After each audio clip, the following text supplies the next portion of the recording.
નમસ્કાર મિત્રો, વિડીયોમાં તમારું સ્વાગત છે। તો મિત્રો, અત્યારે હાલની ખૂબ જ મોટી અને દુઃખદ ખબર સામે આવી રહી છે।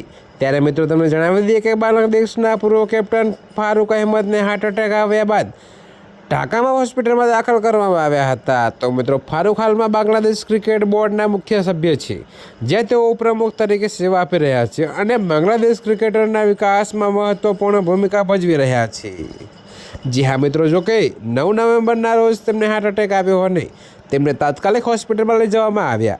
તો તેમણે 15 વર્ષ સુધી બાંગ્લાદેશ માટે ક્રિકેટ રમ્યા અને ટીમનું નેતૃત્વ પણ કર્યું। જોકે મિત્રો, તેઓ હાલમાં જીવન મરણ વચ્ચે ઝોલા ખાઈ રહ્યા છે। ત્યારે મિત્રો, બાંગ્લાદેશ ક્રિકેટ બોર્ડ ક્રિકેટ બેચને જણાવ્યું હતું કે 9 નવેમ્બરના રોજ ફારૂક અહેમદે અચાનક છાતીમાં દુખાવો થયો અને તેમને હોસ્પિટલમાં લઈ જવામાં આવ્યા। જોકે ડૉક્ટરોએ તાત્કાલિક એન્જિયોગ્રાફી કરી અને તેમની નસોમાં બ્લોકેજ જોવા મળ્યું, તો સ્ટેન્ટ દાખલ કરવામાં આવ્યું અને તેઓ હાલમાં હોસ્પિટલમાં દાખલ છે। જોકે મિત્રો, ડૉક્ટરો તેમની નજીકની દેખરેખ રાખી રહ્યા છે।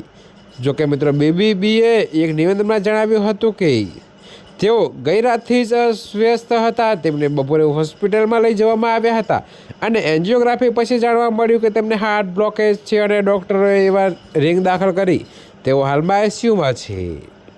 તો મિત્રો, અત્યારે હાલ માટે આટલું જ। મળીશું નવી અપડેટ સાથે। અને જો તમને મારા વિડીયો પસંદ આવતા હોય તો વિડીયોને લાઇક, કોમેન્ટ, શેર અને અમારી ચેનલને સબસ્ક્રાઈબ કરવાનું ભૂલતા નહીં મિત્રો।